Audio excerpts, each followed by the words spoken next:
Fala, meus queridos, tudo bem com vocês? Como passaram o final de semana da 23ª rodada do Campeonato Brasileiro? Eu sou o Gabriel Todaro, sempre trabalhando nos principais clubes do futebol brasileiro, acompanhando a temporada de cabo a rabo, dos estaduais até o título da Copa do Brasil, até o título do Mundial, quem sabe, se algum clube brasileiro vai estar disputando esse ano esse torneio maravilhoso, organizado pela FIFA. Bom, vamos conversar sobre a 23ª rodada, vou trazer aqui um panorama, né, o que cada clube precisa fazer para atingir o seu objetivo principal. Muitos clubes ainda não atingiram o objetivo principal, que é fugir do rebaixamento e permanecer na elite do futebol brasileiro na próxima temporada, mas outros clubes já atingiram e já começam a almejar aí os próximos objetivos. E também, de tabela, você pode cumprir esses objetivos, né? Conforme você vai vencendo, você vai se tornando mais próximo de uma Libertadores, de uma Copa Sul-Americana, ou quem sabe até mesmo de um título brasileiro. Bom, meus queridos, vamos conversar então, começando pelo tropeço do Palmeiras no Maracanã. O Palmeiras perdeu para o Fluminense por 3-2 de virada, né? O Palmeiras sai na frente aos 10 minutos com o Gustavo Gomes de cabeça, depois o Hulk consegue empatar ainda no primeiro tempo. No segundo tempo, já caminhando para a reta final, o Palmeiras fez o segundo gol, porém, 3 minutos depois, o Serra empatou, e aí nos acréscimos o Cano acabou fazendo o terceiro gol do Fluminense, 3-2 no placar. Derrota doída do Palmeiras, né? O Palmeiras já dobrou o seu número de derrotas nesse retorno do Campeonato Brasileiro. No primeiro turno tinha perdido apenas uma vez, nesse retorno já são 2 derrotas. E se você for pegar esse retorno do Palmeiras, é nitidamente pior do que o início do primeiro turno do Verdão. Né? Se você pegar aqui o Palmeiras, desde a primeira, na 20ª rodada, são uma derrota, uma vitória, um empate e agora uma derrota. Ou seja, 2 derrotas, um empate e uma vitória. Um começo de turno muito ruim de um líder do campeonato. Né? O Palmeiras, antes do início, estava acima dos 72% de aproveitamento nesse campeonato brasileiro. Já nesse retorno, a porcentagem caiu para 69%. Lembrando que Palmeiras e Flamengo estão brigando pela liderança do campeonato brasileiro. O Palmeiras tem 48 pontos, o Flamengo 45 pontos, só que 22 jogos, um jogo a menos do que o Palmeiras. E se caso o Flamengo vença esse jogo, já ultrapassa o Palmeiras por conta do saldo de gols. Então o Verdão aí já não depende mais de si para ser campeão brasileiro, depende do tropeço do Flamengo, depende também do confronto direto que vai ter no Bank Park nesse segundo semestre, já encaminhando para a reta final do Campeonato Brasileiro. Então, assim, é complicada a situação do Palmeiras e também a situação do Flamengo, mas a situação que o Palmeiras se apresenta para esse retorno de Campeonato Brasileiro é complicada. Já vamos falar um pouco mais de pontuação e de desempenho. No sábado, o Atlético Paranaense empatou em casa com o Bragantino em 1-1. O Vargas fez o gol do Atlético Paranaense, mas o primeiro gol do jogo foi gol de lei do ex. Pedro Henrique fez o gol do Bragantino. Também no sábado, o empate no Morumbi, né? O São Paulo sai na frente no primeiro tempo com o Pablo Maia, mas logo no comecinho do segundo tempo, o Thiago Coser acabou fazendo o gol de empate do Coxa Branca e terminou com esse empatezinho fora. Lembrando a campanha do Coritiba fora de casa, né? É um time muito difícil de se jogar fora e não à toa é um dos melhores visitantes, né? Tem 4 lugares aqui entre os melhores visitantes, atrás apenas de Cruzeiro, Palmeiras e Flamengo, que estão numa campanha muito consolidada fora de casa também. O Coritiba, mesmo assim, um time que não tem tanto investimento quanto essas 3 equipes, vem fazendo uma ótima campanha fora de casa. No domingo, a Chapecoense e o Bahia empataram num jogo frenético, né, de 3-3. O Giovanni Augusto fez o primeiro gol da Chape, depois Marcinho e Túlio Eduardo foram empatando a parada aí, conforme o Bahia saía na frente com o Alejo Vélez, né, de pênalti, logo no começo do jogo, com o gol do Cauã, não, gol contra do Cauã, zagueiro da Chape, e o Acevedo no segundo tempo. No domingo também tivemos a vitória, goleada, não goleada, né? O Chocolate do Santos em cima do Vasco por 3-0. Gabriel, William Arão e Luan Pérez fizeram os gols do Peixe. Num primeiro tempo onde o Vasco foi melhor, o Vasco estava dominando a partida até o minuto 68, quando levou o gol do Gabriel, e aí depois desandou, não conseguiu mais reagir e acabou levando esse Chocolate dentro de casa para um adversário direto na briga contra a zona de rebaixamento. Também no domingo tivemos uma vitória importante do Atlético Mineiro em cima do Grêmio por 3-0 também. Vitor Hugo, zagueiro, fez um gol de cabeça e 2 gols do Coelho no segundo tempo. Essa vitória do Atlético, como eu falei, como é importante porque vence ali um adversário que está na parte de baixo também e consolida o Galo a ficar um pouco mais confortável no meio da tabela. A gente já vai passar para você a questão de pontuação necessária para fugir do rebaixamento.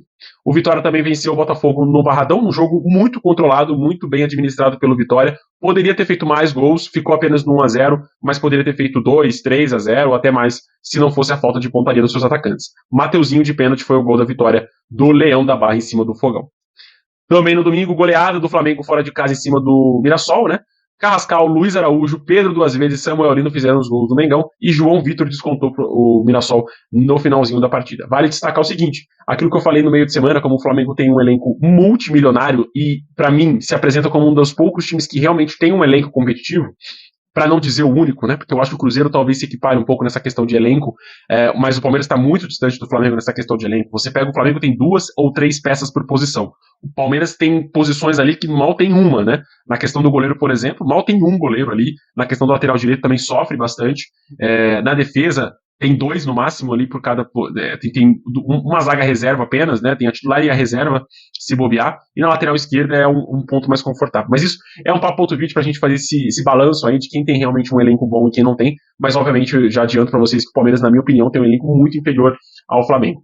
Mas isso demonstra, né? Carrascal fazendo gol, Luiz Araújo fazendo gol, Pedro fazendo gol, Samuel Lino fazendo gol. E assim, não tô dizendo que o Pedro é reserva, mas são atacantes que nenhum ali tem uma titularidade, além do Pedro, né? Samuel Lino, Luiz Araújo e Carrascal, nenhum deles tem uma titularidade absoluta no Flamengo.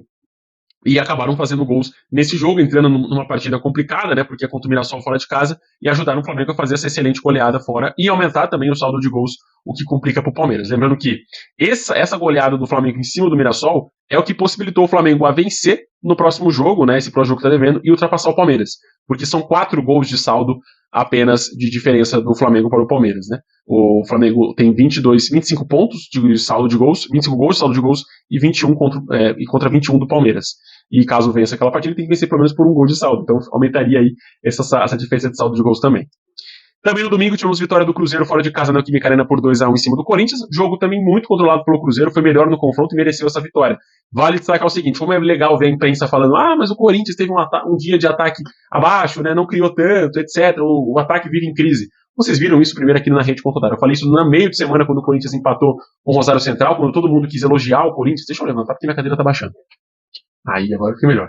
Quando todo mundo quis elogiar o Corinthians, fala, não, o Corinthians é um sobrevivente desse primeiro jogo contra o Rosário Central, né, sobrevive à pressão do Rosário Central fora de casa. Eu falei pra vocês, pra mim é muito mais um erro ofensivo do Corinthians, um time que não conseguiu jogar ofensivamente, e isso é um problema, do que realmente vender esse marketing todo espontâneo de que o time é um time copeiro, que sobreviveu fora de casa contra o Rosário Central. Gente, o Rosário Central do Campeonato Brasileiro não ficaria nem entre os 16, estaria na zona de rebaixamento. É um time muito limitado, um time que não consegue criar nada, e o Corinthians voltou com esse empate. E agora em casa, com o time titular, perdeu para o Cruzeiro por 2-1, com um ataque completamente ineficaz.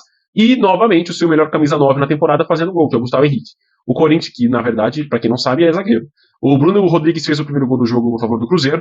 O Gustavo Henrique empatou no comecinho do segundo tempo, mas o Wanderson fez o gol ali da justiça e colocou o Cruzeiro de novo em vantagem. Por que justiça? Porque se rola empate nesse jogo, meu Deus do céu. Eu não queria nem ver como ia ser o dia seguinte da mídia se rasgando para elogiar como o Corinthians foi copeiro e não dizendo a realidade pro torcedor. Eu acho que isso tem que ser sincero. Dizer a realidade, dizer como que o time realmente jogou, é o que às vezes coloca o torcedor com os pés no chão. Coloca as expectativas mais baixas, do que você ficar alimentando uma expectativa que talvez nunca vai ser alcançada. O Inter empatou em casa, fechando a rodada, né? Empatou em casa contra o Remo em 1-1. Saiu na frente com um gol muito cedo, né, com o Carboneiro aos 3 minutos, e levou o empate muito tarde com o gol do Vitor Bueno aos 95 do segundo tempo, né, aos 50 ali na etapa final, num chutaço de fora da área, numa cobrança de falta magistral, muito bonita mesmo. O Inter criou mais no primeiro tempo, criou bastante oportunidades, principalmente com o Carboneiro, que é a principal peça ofensiva do Inter hoje, mas não conseguiu aproveitar, né. O Carboneiro é um atacante que oscila muito nas finalizações, fez 1-0, mas desperdiçou muitas outras, a maior delas no segundo tempo, e aí o Inter recuou, chamou o Remo pro seu campo de defesa e acabou levando esse empate na reta final. O empate, na minha opinião, é justo, pelo que o Inter deixou de criar na partida para se focar em defender. É aquilo que eu falei, o Inter ele adotou esse modo copeiro, esse modo sobrevivência paraguaia aí, que pode ser bom, mas jogando dentro de casa vai te render alguns pontos, né? Mas jogando dentro de casa o Inter tem que ser mais dominante, principalmente contra adversários diretos na briga contra a zona de rebaixamento. O Inter sai de casa com esse um pontinho conquistado contra o Remo, que é muito pior pro Inter, né? Pro Remo é muito melhor, mas pro Inter é muito pior. Bom, vamos conversar agora sobre o que cada clube precisa fazer para atingir um objetivo tranquilo. Vou começar de baixo para cima, e aí no final eu descasco o Palmeiras aqui para vocês. Mas enfim, vamos falar de zona de rebaixamento. É o seguinte, a Chapecoense, como eu falei, já está garantida na Série B do ano que vem, mas é o seguinte, a Chape tem 22 jogos conquistados, né? Lembrando que quem tem 22 jogos ainda tem 16 rodadas para serem disputadas e 48 pontos nelas. Quem tem 23, 15 rodadas e 45 pontos.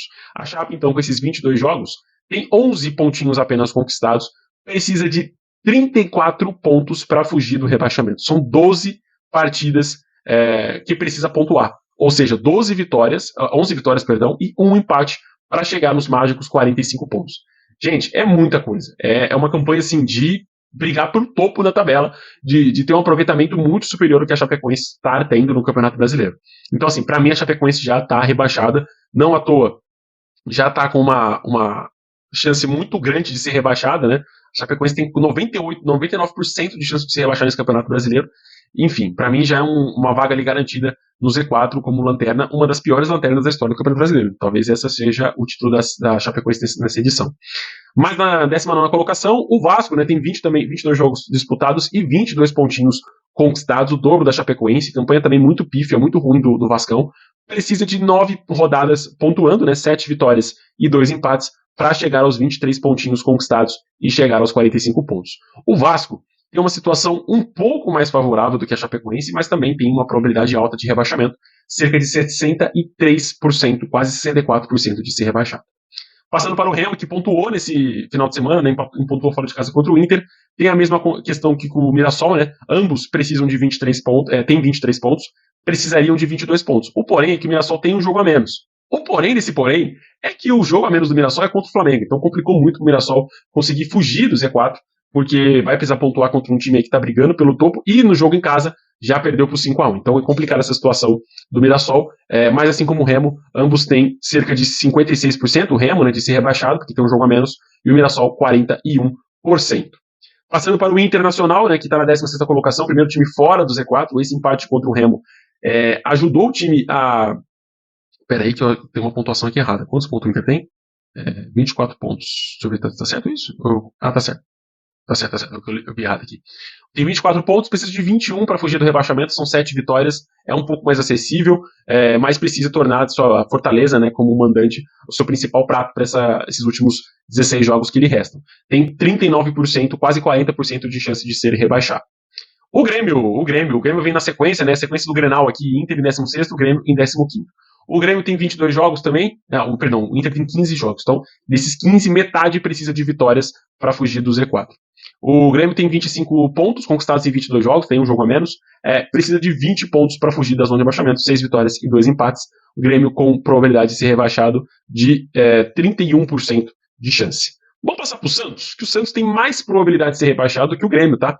O Santos tem 25 pontos conquistados, venceu o Vasco fora de casa, deu uma tranquilidade, mas tem a mesma pontuação do que o Grêmio, porém ali a questão que talvez podemos analisar é que a tabela do Santos é uma tabela muito complicada, né? Tem Flamengo, tem Palmeiras dentro de casa, Flamengo e Palmeiras dentro de casa, tem Corinthians, tem São Paulo, tem muitos clássicos, o que pode complicar um pouco a vida para o Santos nesse retorno de Campeonato Brasileiro. Mas precisa de 20 pontinhos e muita colaboração do Neymar para conseguir chegar a essa pontuação aí. Não vou comentar o caso do Neymar com o Thiago Mendes, tá, gente? Eu acho que é pouquíssima coisa pra gente comentar nessa tabela, nessa rodada, do que ficar dando foco aí. Parece que o Neymar, que o Thiago Mendes deixou de cumprimentar Jesus Cristo, né? Pelo que as pessoas estão dizendo. Mas eu acho que é coisa de jogador, picuinho de jogador, e eles que se resolvam dentro de campo ou fora dele também. Bom, passando agora pro São Paulo. São Paulo tem pouco menos de 15% de chance de ser rebaixado, tem uma tabela um pouco mais favorável e já tem 27 pontos conquistados. Porém, não vence um clube da Série A do futebol brasileiro desde abril, o que pode complicar um pouquinho a chegar nessas 6 vitórias que ainda lhe restam para chegar no seu objetivo dos 45 pontos, tá? O Vitória também venceu em casa, deu uma tranquilidade, foi para 29 pontos, né? Precisa de 5 vitórias e um empate para fugir de vez do rebaixamento, tem um pouco menos de 10% de chance de ser rebaixado nessa edição do Campeonato Brasileiro. Aí já entramos no Botafogo, né? O Botafogo é o time que abre a zona de Sul-Americana, então eu vou aqui pontuar dois objetivos, né? Libertadores e rebaixamento, tá? Não vou falar de Sul-Americana porque eu acho que esses clubes vão ficar realmente nessa zona aqui de Sul-Americana, tá? O Botafogo tá na 11ª colocação, 22 jogos conquistados e 30 pontinhos, um ponto a mais do que o Vitória. Precisa de 15 pontos para fugir do rebaixamento, cerca de 5 vitórias das últimas 16 rodadas que ainda lhe restam. Para ir para a Libertadores, aí a situação fica um pouco mais complicada, 28 pontos, 9 vitórias e um empate. Precisa pontuar em 10 das últimas 16 rodadas. Coritiba na 10ª colocação. Lembrando que Botafogo, Coritiba, todos têm menos de 5% de chance de ser rebaixado, tá? Então não vou falar nessa probabilidade. Mas deixa eu mudar aqui de chance de ir para a Libertadores. Cadê? Probabilidade de Libertadores. Isso, pronto, obrigado. Cadê? O Botafogo tem 14% de chance, Coritiba um pouco menos de 9% de chance de ir para a Libertadores. Vocês vão notando por conta dessa questão de pontuação, né? Vocês estão observando isso. O Corinthians está na 9ª colocação com 23 jogos disputados e 32 pontos conquistados. Precisa de 13 pontos para fugir do rebaixamento, 4 vitórias e um empate, e ir para a Libertadores. Aí a situação fica também complicada. 10 rodadas pontuando, 8 vitórias e um empate para ir para a Liberta. Atlético Mineiro ultrapassou o Corinthians nessa rodada, né, foi para a oitava colocação, também tem os mesmos 32 pontos, porém um jogo a menos, e o que torna isso o Atlético um pouco mais favorável a chegar na Libertadores com 26% de chance de atingir a Liberta. Bragantino está na sétima colocação, também com 32 pontos, todos com pontuação igual, mais um jogo a menos também do que o Corinthians. Mesma questão, também precisa dessa pontuação para chegar para a Libertadores dos 26 pontos, é isso? 26 pontos ou 29 pontos? Deixa eu confirmar aqui, que eu acho que eu estou notando errado. O Bragantino tem 32 pontos, isso mesmo. É isso mesmo. Então é isso mesmo que eu tô falando. Tô viajando aqui. O Bahia tá na sexta colocação, com 23 jogos disputados e 34 pontos conquistados. Tá mais perto da Libertadores, né? Precisa de 8 vitórias, 24 pontinhos para chegar na Liberta. Porém, tá passando por um momento de turbulência, né? Faz 5 jogos que não vence, 5 empates seguidos no Campeonato Brasileiro. Complicada a situação do Rogério Ceni à frente da equipe baiana, mas tem tudo para conseguir essa classificação para a Libertadores, na minha opinião. Para fugir do zona de baixamento, já tá mais de boa, 11 pontinhos que precisa conquistar. Bom, deixa eu arrumar aqui, pronto, isso. O Cruzeiro, que de rebaixado, né, de zona de rebaixamento, está na quinta colocação já do Campeonato Brasileiro. Precisa, para a Libertadores, de 22 pontos, 7 vitórias e 1 empate. E já podemos dizer aí que já está no caminho para fugir do rebaixamento, porque precisa mais de 3 vitórias para sanar qualquer chance de rebaixamento. O Flu, que venceu o Palmeiras nesse final de semana, está na quarta colocação com 23 jogos disputados e 38 pontos conquistados. Para ir para a Libertadores, precisa de 20 pontinhos, 6 vitórias e 2 empates. E para fugir do rebaixamento, mais 7 pontos, 2 vitórias e 1 empate. Lembrando que o Fluminense já entra na zona de chance de ser campeão brasileiro, né? Tem 10 pontos diferentes para o Palmeiras, mas precisaria de 37 pontos para chegar à margem de campeão, né? Os 75 pontos. São 12 vitórias e 1 empate do Fluminense. Bom, já que estamos falando de classificação, Libertadores, tá? O Fluminense tem 53% de chance. Eu acho que vai terminar esse G5 dessa maneira, tá? Talvez o Fluminense ou o Atlético Paranaense caindo para a quinta colocação, mas Fluminense com 53,5% de chance de ir para Libertadores, Cruzeiro com 48%, o Atlético Paranaense com 84% de chance de ir para Libertadores, Flamengo e Palmeiras acima de 98% de chance de ir para a Liberta. Lembrando que o Palmeiras precisa de 10 pontinhos e o Flamengo de 14 pontos para ir para a Libertadores, ou seja, está numa zona mais confortável aí, tanto Palmeiras quanto Flamengo. Vai acontecer, acho que em decorrência aí das próximas rodadas, isso pode estar acontecendo. Vamos agora para a probabilidade de ser campeão brasileiro. Fluminense, Cruzeiro e Atlético Paranaense abaixo dos 10% de chance de ser campeão brasileiro. Cruzeiro e Fluminense abaixo dos 2%, então tá bem difícil esses clubes serem campeões, você percebe pela pontuação que precisam conquistar, né? Como eu falei, o Fluminense precisa de 37 pontos para ir para ser campeão e o Cruzeiro de 39 pontos. Então, assim, é bem distante a realidade para ser campeão dessas equipes, apesar, como eu falei, da proximidade de pontuação. A gente não analisa só isso, analisa também a questão de desempenho, aproveitamento nessas últimas rodadas, o que coloca o Flamengo até com mais chance do que o Palmeiras de ser campeão brasileiro. O Atlético Paranaense precisa de 34 pontos para ser campeão, porém, para ir para a Libertadores, 17 pontinhos, tem 41 pontos já conquistados, precisa de 4 pontos. O time que veio da Série B do ano passado precisa de 4 pontos para se permanecer na Série A na próxima edição.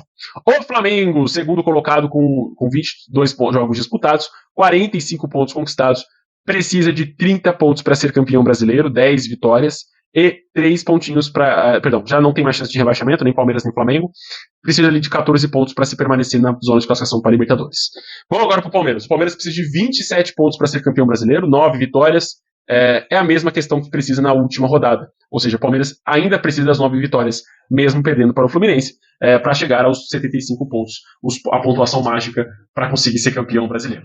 Bom, falando agora de desempenho, eu acho que o Flamengo já ultrapassou o Palmeiras nessa questão de probabilidade de ser campeão, por conta do desempenho nos últimos jogos, por conta do desempenho do pós-Copa. O pós-Copa do Palmeiras é horrível, o pós-Copa do Palmeiras é sofrível. Eu já vi relatos palmeirenses que perderam a vontade de ver esse Palmeiras jogar, e isso para mim é agravante. Tá? Os pontos, tá? Eu acho que essa derrota pro Fluminense era uma daquelas derrotas, uma daqueles pontos ao longo do campeonato que você olha pra tabela e fala, olha, talvez ali contra o Fluminense no Maracanã, talvez a gente perca alguns pontos importantes, saia com empate ou saia até mesmo derrotado. Eu acho que o Palmeiras olhou realmente para essa partida contra o Fluminense com essa ótica, tá? E olhando também na questão, né, tem 2 jogos de Libertadores, etc. Um jogo na quarta-feira, outro jogo na próxima quarta-feira. Não venceu quando jogou em casa. Vai precisar vencer fora de casa, o que eu acho muito difícil. E será a zebra das oitavas de final, sem sombra de dúvidas. Mas eu acho que o Palmeiras vacila. Vacila e muito nesse campeonato brasileiro. Quando a gente fala de uma campanha de líder do campeonato, e muita gente me criticou no último vídeo, você tá gorando, jogando coisa negativa em cima do Palmeiras. Não tô fazendo isso. Eu tô apresentando a realidade para vocês. Tá? O Palmeiras, ele ruiu nos últimos desempenhos dentro de casa e fora de casa também. Você olha para o desempenho do Palmeiras, é uma cadeia, né? Você não venceu o Internacional dentro de casa, te obriga a vencer o Fluminense fora de casa. Essa não vitória em cima do Fluminense obriga o Palmeiras a vencer o Vasco no próximo domingo, que vai obrigar o Palmeiras a vencer o Mirassol fora de casa no Maião no próximo domingo. Então é uma questão de cadeias que vão acontecendo. O Palmeiras não pode mais perder e precisa desesperadamente que o Flamengo tropece na rodada. E olhando os próximos jogos, o Flamengo vai ter, no final de semana que o Palmeiras enfrenta o Vasco, o Flamengo vai enfrentar o Cruzeiro, ou seja, vai enfrentar o Cruzeiro 2 vezes essa semana. Uma vez na Libertadores, meio de semana também, né, no Maracanã, e a próxima lá no final de semana, no sábado, contra o Cruzeiro no Mineirão. Então o Flamengo vai ter essa agenda um pouco mais complicada. É a chance do Palmeiras voltar a ter gordura no Campeonato Brasileiro, mesmo o futebol do Palmeiras não condizendo com isso. Tá? Eu acho que o Palmeiras conseguiu pontuar, fazer muitos pontos nesse primeiro turno de Campeonato Brasileiro na base de boas defesas do Carlos Miguel, de erros ofensivos das equipes adversárias, e isso deu essa gordura para o Palmeiras que ele está consumindo já no início de Campeonato Brasileiro. Olhando para o restante da tabela, gente, faltam 15 jogos para o Palmeiras nesse Campeonato Brasileiro. E eu não vejo perspectiva nesses primeiros 4 jogos, no qual o Palmeiras tem apenas uma vitória, de que o Palmeiras consiga desempenhar bem nessas últimas 15 rodadas. Lembrando que o Palmeiras tem Santos, Palmeiras tem São Paulo, Palmeiras tem Corinthians, Palmeiras tem Flamengo, Palmeiras tem Cruzeiro. Já são 6 jogos complicados do Palmeiras. Sendo que você olha para o Flamengo, você não consegue ver essa complicação nos jogos. O Flamengo já jogou contra o São Paulo, empatou no Maracanã, mas a sequência do Flamengo é muito mais positiva do que a do Palmeiras. O Flamengo pontuou minimamente nessas rodadas. O Palmeiras perdeu pontos. Essa é que eu acho que é a questão. Então, assim, o Palmeiras perderá os títulos desse Campeonato Brasileiro? Está caminhando para que sim. E a questão do elenco eu acho que é a principal. Tá? Analisando o elenco do Palmeiras, você, como eu falei, não vê peças em abundância. Você vê um elenco muito bem formado, você consegue falar o time titular do Palmeiras como Giai, Murilo, Gustavo Gomes, Piquerez, Marlon Freitas, Andrés, Arias, Vitor Roque, Flaco Lopes e talvez um Maurício ou um Alan. Aí você vai para o banco e você tem poucos jogadores que conseguem resolver partidas. Você pode falar de um Maurício, você pode, ou do Alan, quem tiver no banco. Sousa, não sei se esse jogador. E sumiu, né? Não tem mais nenhum outro atacante que você pode pontuar aqui que talvez resolva partidas para o Palmeiras. Então, assim, o Palmeiras ele foi desmanchando o elenco construído ao longo dos anos por Paulo Nobre, por Alexandre Matos, onde o Palmeiras realmente ali tinha várias peças para o mesmo setor, peças de qualidade, e hoje se tornou um time que tem muita molecada no banco de reservas. Olhando aqui especificamente para o jogo contra o Fluminense, você olha um time titular com Carlos Miguel, Giai, Gustavo Gomes, Murilo e Alan, Marlon Freitas, aliás, 3 zagueiros, né? Giai, Gustavo Gomes, Murilo e Piquerez, né? Vamos colocar 4 zagueiros aqui. Aí tem Alan, Marlon Freitas, Andrés Pereira, Flaco Lopes, Vitor Roque e Arias. Esse foi o time titular do Palmeiras contra o Fluminense. Entraram no banco de reservas o Maurício, meio-campista, que fez o gol do Palmeiras, Arthur, jovem, lateral esquerdo, no lugar do Piquerez, que levou o cartão amarelo, Ramon Sousa, que entrou no lugar do Vitor Roque, se lesionou e entrou o Felipe Anderson, e depois o Emiliano Martinez entrou no lugar do Arias. Olhando para o que restou no banco de reservas, e ali a gente olha e fala, nossa, o São Paulo tinha outras peças para mudar o jogo e favorecer o Palmeiras uma vitória. Marcelo Lomba no gol, Kaique goleiro, ou seja, das 6, né? 3, 4, 5, 6, 7 peças, 2 eram goleiros. Tá? Ou seja, 5 jogadores de linha restaram. Bruno Fux, zagueiro, Benedetti, zagueiro, Lucas Evangelista, volante, e Luiz Pacheco, volante, e o Heitor, atacante, jovem atacante. Desses, 1, 2, 3, 4 jogadores, mais de 50% do banco de reservas do Palmeiras que sobrou na partida contra o Fluminense, eram jogadores da categoria de base. Olha o Fluminense. Samuel Xavier, Thiago Silva e Rodrigo Castilho e Savarino ainda estavam no banco de reservas do Fluminense. Entraram ainda Serda, Cano, Lúcio Acosta, Nonato, Milan, jogadores que entraram e decidiram a partida, né? Cano e Serda fizeram os gols do Fluminense nesse jogo. Então o Palmeiras está carente de elenco, está carente de um banco de reservas que entre e resolva a partida para o Palmeiras. Que entre e não só resolva, que dê fôlego para o Palmeiras conseguir resolver suas partidas. E, novamente, vou dizer, não estou gorando. Olha 2024, olha 2025 e olha esse final de 2026. O Palmeiras começa a temporada muito bem, sendo campeão paulista, num jogo desgastante que teve contra o Novo Horizontino, e agora olha para o final de temporada. O Palmeiras não consegue se desgastar, o Palmeiras não consegue ter um elenco aprofundado para conseguir cumprir essa agenda, essa temporada maluca do futebol brasileiro. E isso é culpa do Abel Ferreira, que não exige contratações da diretoria. Isso é culpa da diretoria, que colocou todas as suas forças numa contratação do Danilo que não aconteceu e não foi procurar outras peças.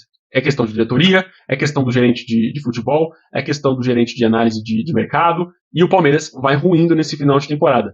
Pode ser campeão da Copa do Brasil, Gabriel? Pode. Pode ser campeão da Libertadores? Pode. Mas vai precisar fazer uma partida extraordinária quarta-feira contra o Cerro Porteño. Vai precisar fazer um mata-mata fantástico contra o Santos, decidindo a partida no Nubank Park. Não pode levar a partida aberta para Vila Belmiro, senão vai perder esse mata-mata. E no Campeonato Brasileiro, eu não vejo o elenco do Palmeiras aprofundado o suficiente para conseguir chegar nessas 15 rodadas e pontuar, e vencer, e desempenhar bem. Vale lembrar que o Alexander Barbosa estava lesionado, por isso que não estava nesse banco de reservas aqui, ou titular no jogo contra o Fluminense. Mas é isso, você não pode esperar que o Alexander Barbosa vai resolver partidas para o Palmeiras. O Palmeiras está carente de um elenco, sim, e aqui estão os fatos para vocês. Forte abraço e até o próximo vídeo. Até lá.